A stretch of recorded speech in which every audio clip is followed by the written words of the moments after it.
Good morning and welcome to the UU Church of Lancaster, or UUCL as we like to say. We're glad you're here with us this morning, whether sitting in the sanctuary or joining us on Zoom. I'm Marian Joyce, and together with Stephanie Fry, we're your worship associates for today.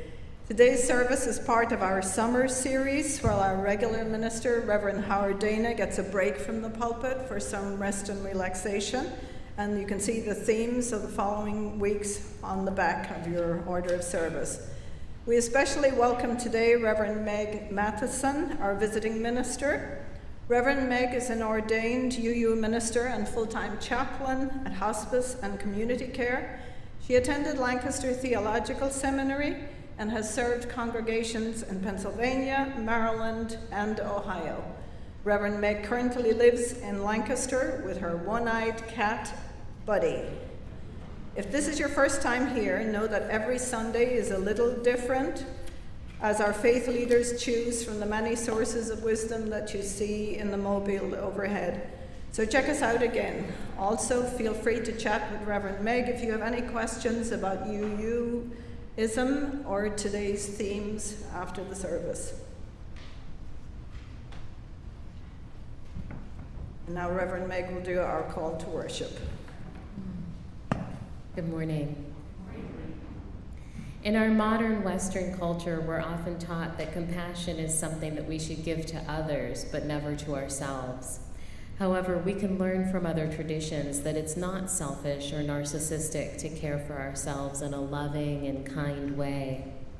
In fact, the Quaker theologian Parker Palmer said, "Self-care is never a selfish act. It's simply good stewardship of the only gift I have, the gift I was put onto earth to offer to others." All are welcome as we journey towards spiritual wholeness individually and as a beloved community by learning and practicing mindful self-compassion this morning. Let's start by singing our opening song in the Teal hymnal 1031, "May I Be Filled with Loving Kindness."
You may be seated. Rumi said, "Close your eyes, fall in love, stay there." As we light this chalice, we close our eyes to the illusion that we are alone. We fall in love with our connection to one another, and we settle and stay here. And now our responsive reading is in the gray hymnal, number 661.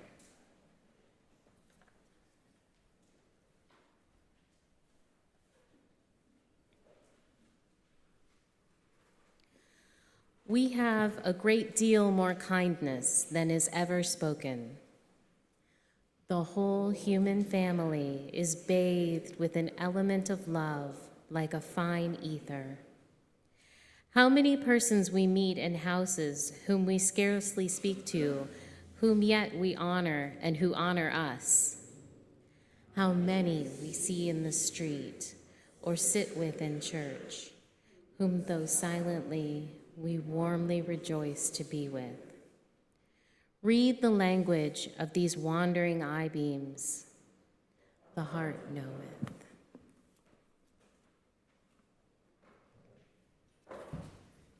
The reading for this morning is a poem titled "Just for Me" by Ana Villalobos. What if a poem were just for me? What if I were audience enough? Because I am, because this person here is alive, is flesh, is conscious, has feelings, counts. What if this one person mattered, not just for what she could do in the world, but because she is part of the world and has a soft and tender heart? What if that heart mattered? If kindness to this one mattered? What if she were not distinct from all others, but instead connected to others in her sense of being distinct, of being alone, of being uniquely isolated, the one piece removed from the picture, all the while vulnerable under, deep under, the layers of sedimentary defense? Oh, let me hide. Let me be ultimately great, ultimately shy. Remove me, then I don't have to be, but I am. Through all the antics of distinctness from others, or not really there-ness, I remain, no matter what my disguise, genius, idiot, gloriousness, scum. Underneath, it's still just me, still here, still warm and breathing and human, with another chance simply to say hi and recognize my tenderness, and be just a little bit kind to this one as well, because she counts too. This morning, I want to talk to you about mindful self-compassion, which has been really important to me as I've learned about it. Mindful self-compassion is a way of being. It's a way of learning how to be kind to ourselves, and it has three main components. So the three components of mindful self-compassion start with mindfulness. So paying spacious attention to what we're experiencing and seeing what arises without judging. The second component of mindful self-compassion is common humanity. So remembering that we are not alone, kind of like in the poem, recognizing that every time we feel isolated from the rest of humanity, that's not real, that's an illusion. And the third component of mindful self-compassion is self-kindness, so offering ourselves some warmth or encouragement. Now, the difference between self-kindness and self-judgment can be difficult. We're often brought up in this culture to judge ourselves harshly. And I see there's a a Sunday coming up where y'all will be talking about the 4 agreements. And there's some really good stuff about learning how to stop the self-judgment when it comes to the 4 agreements too. But for now, we want to be treating ourselves with kindness, care, understanding, and support, just as you would treat a good friend.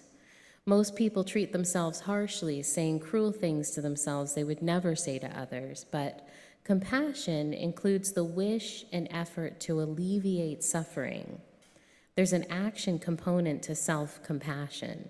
It involves actively comforting, protecting, and supporting ourselves when we're in pain. So that's that first piece, that mindfulness, that recognizing. The second piece of mindful self-compassion, when we talk about common humanity versus isolation, and the fact that isolation is an illusion. So seeing our imperfections as part of the larger human experience, recognizing that everyone suffers. When we struggle or fail, we often feel that something has gone wrong or that this should not be happening. This creates a feeling of abnormality, like I am wrong, leading to shame and isolation. So we want to keep from doing that, and we want to remember that whatever it is that we're noticing, when you have that moment of mindfulness and you're noticing how you're feeling, if it's a difficult emotion, to recognize that this is something that humans deal with. It's part of the human condition. And then mindfulness versus over-identification. That moment that you recognize, that mindfulness, you're recognizing your feeling, you're recognizing what's happening, but we're trying not to over-identify. So knowing that we are suffering while we suffer, this is a prerequisite for compassion to arise. Mindfulness allows us to turn toward painful feelings and be with them as they are without trying to judge or fix. Mindfulness is a balanced state of awareness. We don't suppress or avoid what we're feeling, nor are we carried away by the dramatic storyline of what's happening. This process can be referred to as over-identification. Now, most people would assume that self-compassion is primarily soft and receptive because compassion is associated with nurturing relationships. However, compassion and self-compassion can be fierce as well as tender. For example, firefighters endanger their own lives to protect the lives of others, and parents may struggle to put food on the table, working multiple jobs. That's a form of compassion. We can have fierce compassion for ourselves as well, such as refusing to continue using an addictive substance despite severe withdrawal symptoms, or everyday acts of courage, such as standing up to an abusive boss. To be fully self-compassionate, we need both the yin and the yang of self-compassion. So the yin of self-compassion would contain attributes of being with the pain in a tender way, comforting, reassuring, and validating ourselves. And the yang of self-compassion is associated with acting in the world in a fierce way, protecting, providing, and motivating ourselves. These two aspects of self-compassion are different but equally essential ways of caring.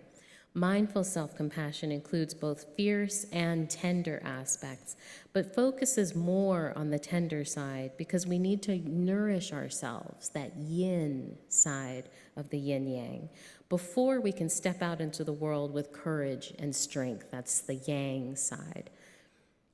We need balance and integrate both in daily living. As meditation teacher Joan Halifax says, strong back, soft front.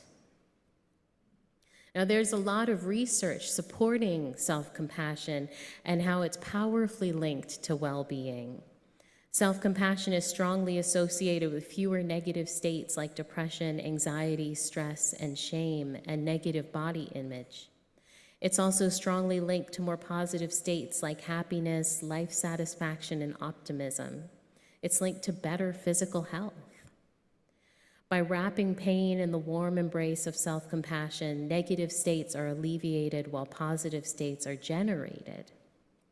Mindful self-compassion has been shown to result in increases in self-compassion, mindfulness, and compassion for others, and decreases in depression, anxiety, stress, and emotional avoidance. Increases in social connectedness, life satisfaction, and happiness, and all gains in well-being were maintained over a year later.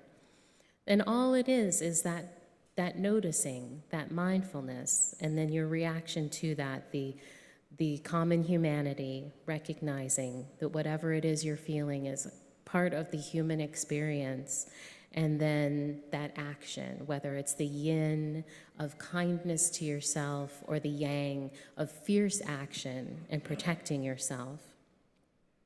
According to Paul Gilbert, when we criticize ourselves, we're tapping into the body's threat defense system, our reptilian brain. This system evolved so that when we perceive a threat, our amygdala gets triggered. We release cortisol and adrenaline and get ready for fight, flight, or freeze. The threat defense system works well for protecting against threats to our bodily selves. Increasingly, however, the threats we experience are to our self-concept. Whenever we feel inadequate, our self-concept is threatened, so we attack the problem, but unfortunately, often we recognize the problem as being ourselves and will attack ourselves. The threat response causes stress and is related to conditions like anxiety and depression. But luckily, we're not just reptiles, we're mammals. The evolutionary change in mammals is that mammalian young are born very immature and have a longer developmental period to adapt to their environment. And to facilitate this, the mammalian caregiving system evolved so that the infant would keep safe by staying close to the mother. The system is triggered by two main factors: soothing touch and gentle vocalizations. This releases oxytocin and opiates in both parents and children, helping the infant feel safe and secure. When we practice self-compassion, especially with physical gestures and a gentle tone of voice, we generate a sense of safety that counteracts the stress generated by the threat defense system. So the unholy trinity of reactions to stress turned inward: self-criticism, isolation, and rumination. This is indicative of a lack of self-compassion. Self-compassion regulates stress through affiliation, which is that mammalian caregiving, whereas mindfulness regulates difficult emotions through the higher cortical process of attention regulation. So I mentioned these two pieces of that mammalian regulation, the soothing voice and soothing touch.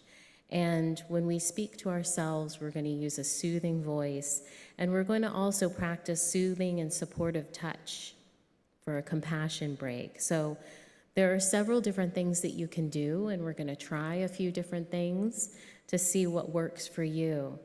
So to discover where the experience of touch is genuinely soothing or supportive, I invite you now to gently close your eyes as you feel comfortable, partially or fully, to connect with your inner experience, and try putting your palms gently together as though in a prayer pose. And just see how that feels for you. This is a supportive touch for you. We're going to change that to one hand cupped over the other, so holding one hand in the other. See how it feels to put two hands over your heart. Does that feel supportive? Does that feel comfortable? You could also just have one hand over the heart. You could also move your hand as it's over your heart, maybe in small circles. We can try one hand over the heart and one hand on the stomach. See what feels supportive and comfortable for you. Maybe one hand on a cheek, or even cradling your face in your hands. You could try putting your arms around yourself, crossing your arms, giving yourself a gentle hug, and even stroking your arms while you have your hands around yourself. And the last one is just cupping your hands together in your lap. And I'm going to read through a short meditation that is called the self-compassion break, and I'm going to encourage you to just do whichever one of these physical things worked best for you, whether it was the hand over the heart or the hand touching the face or what have you. So if your eyes are not already closed, please go ahead and close them. And think of a situation in your life that's difficult, that's causing you stress right now, such as a health problem, a problem in an important relationship, a work problem, or stress related to your identity, such as your gender, race, ethnicity, age, or ability. Please try to choose a problem in the mild to moderate range, not a big problem. We don't want to overwhelm ourselves as we're first learning this skill. Allow yourself to see, hear, and feel your way into the problem to the extent that you experience some uneasiness in your body. Where do you feel it the most? Make contact with the discomfort that you feel in your body. And then say to yourself in your mind or whispering slowly and clearly, this is a moment of suffering. This is a moment of suffering. That's mindfulness. You could also say, this hurts, or ouch, or this does not feel good. Just noticing, not judging. And next, say to yourself, again slowly and clearly, suffering is a part of living. Suffering is a part of living. That is common humanity. You could also be saying to yourself, I'm not alone, or me too, or others in my community would feel a lot like me in this situation. It's good to remember that suffering is universal, but not equal across individuals and groups. See if you can connect with at least one person similar to yourself. Now, with your hands over your heart or wherever it feels supportive to you, feeling the warmth of your hands, saying to yourself, may I be kind to myself. May I give myself what I need. That's self-kindness. Perhaps asking yourself what quality of self-compassion you need right now. Is it yin or yang? Yin language might be, may I accept myself just as I am? Or, may I care for myself tenderly in this moment? Yang language might be, no, I will not allow myself to be harmed in this way. Or, may I have the courage and strength to make a change. If you're having difficulty finding the right words, imagine that a dear friend or loved one is having the same problem as you. What would you say to this person, heart to heart, without giving advice?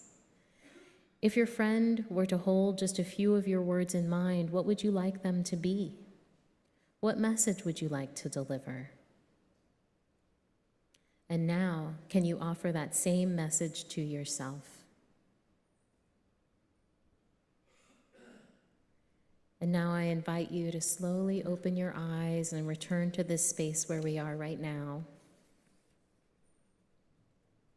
And that's the end of my message this morning. We will now have some music.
That was beautiful, thank you. We now enter a mindful part of our service where we give, where we say yes to something that we value. We value this congregation and also our community matters to us. We are sharing the plate. This summer, half of your offering goes to Pennsylvania Immigration Advocacy Clinic, PIAC, which offers free legal support to anyone facing immigration detention or at risk of deportation. I would now like to invite Gabby Dolan forward to tell us more about their work. Ushers, you may come forward to collect the offering.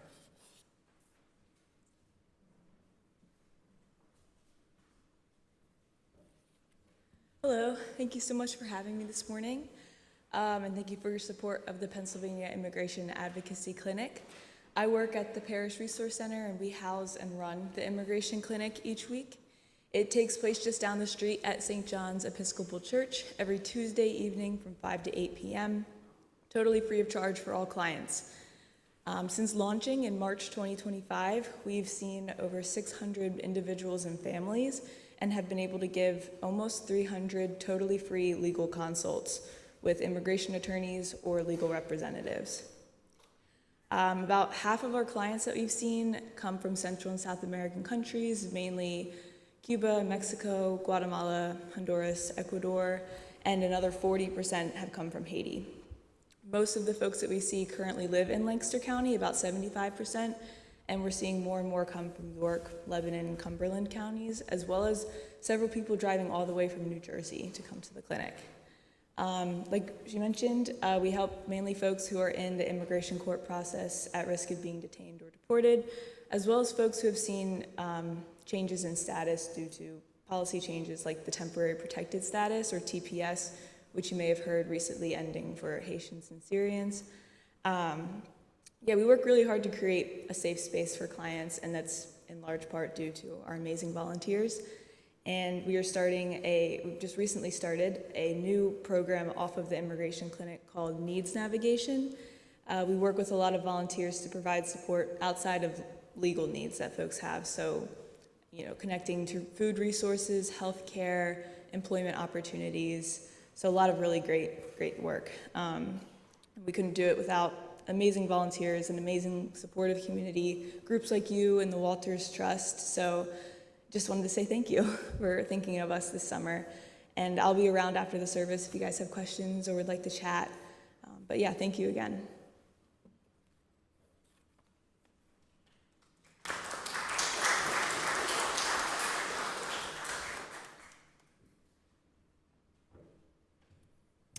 We now enter a contemplative part of our service.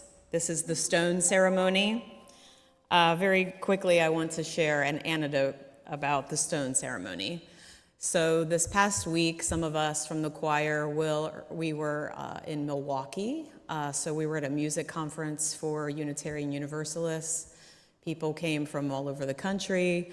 And part of the learning there was a portion of learning about ritual and music in ritual.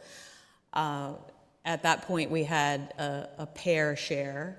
And in my pair, I said, my favorite ritual at our congregation is the stone ceremony. And he said, the stone ceremony? What's that? And I said, oh, doesn't everybody do a stone ceremony? He said, no.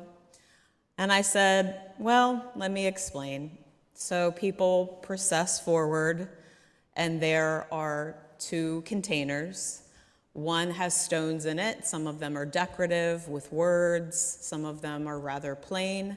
And then there's another bowl, and you can press in your joy or your sorrow or your complex truth into the sand.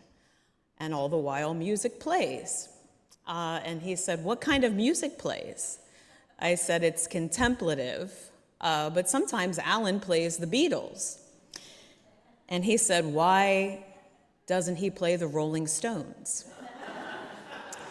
And with that, you may process forward for the stone ceremony.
And now we'll have a moment of silence.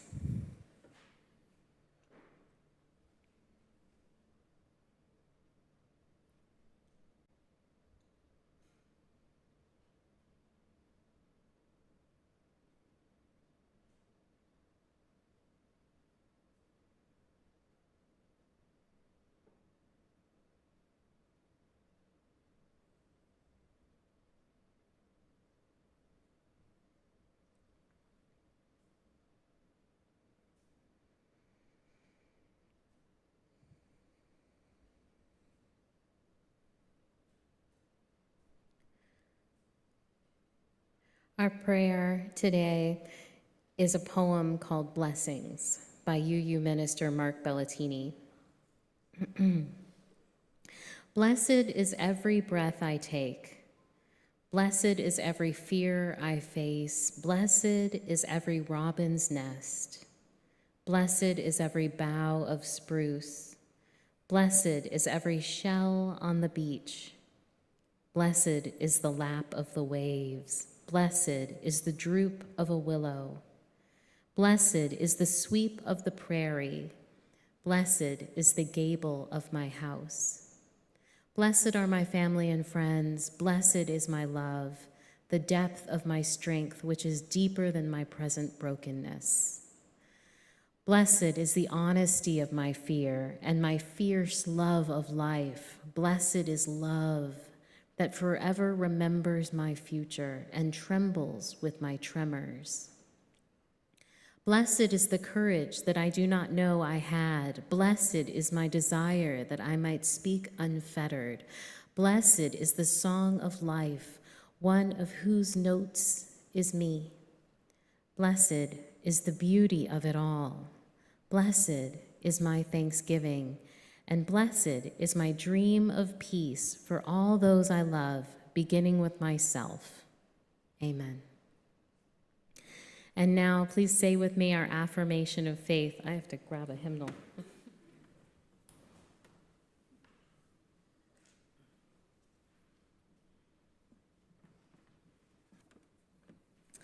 So please say with me our affirmation of faith that's found in the front of the gray hymnal. Love is the spirit of this church, and service is its gift. This is our great covenant, to dwell together in peace, to seek the truth in love, and to help one another.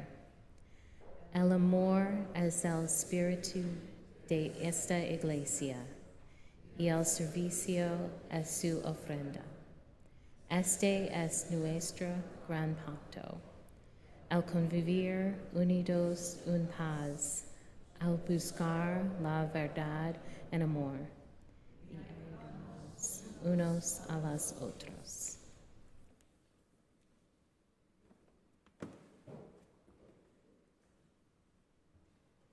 Just a few announcements, and I would refer you to the pink sheet that you would have gotten in the foyer. But just a reminder that our open table reading that happens on Sunday mornings at 8:30 a.m., the topic currently is church and hate. I would remind you that Reverend Howard returns next Sunday to ease back into his full-time role.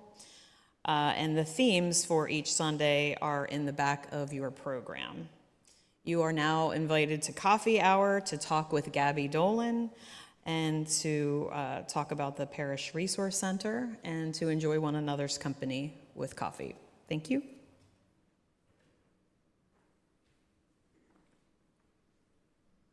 But before coffee, you may rise in body or spirit with me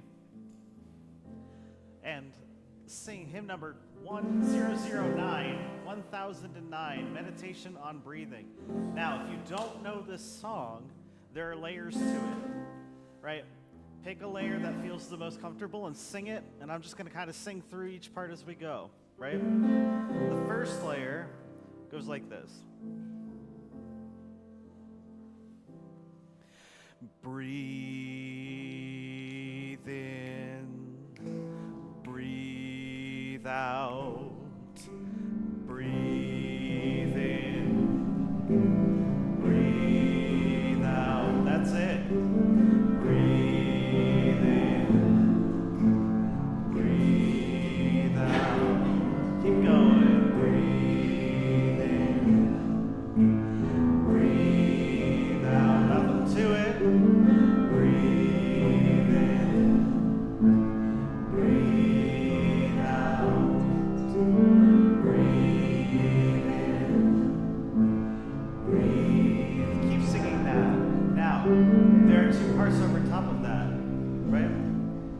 start over top goes like this, and if it gets too complicated, keep going, Ellen. If it gets too complicated, just stick with that breathe in and breathe out. The melody goes like this. When I breathe in, I breathe in peace. When I breathe out, I'll breathe out love. When I breathe in, I'll breathe in peace. When I breathe out, I'll breathe out love. Breathe in, sing. Breathe out. When I breathe out, I'll breathe out love. When I breathe in, I'll breathe in peace. When I breathe out, I'll breathe out love. When I breathe in, I'll breathe in peace. When I breathe out, I'll breathe out love. When I breathe in, I'll breathe in peace. When I breathe out, I'll breathe out love. When I breathe in, I'll breathe in peace. When I breathe out, I'll breathe out love. When I breathe in, I'll breathe in peace. When I breathe out, I'll breathe out love. Everybody, breathe in, breathe out, breathe in, breathe out. One more. Breathe in, breathe out. It just keeps going.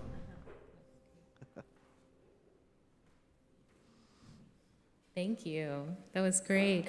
As we extinguish this chalice, I remind you of Rumi's words. Close your eyes. Fall in love. Stay there.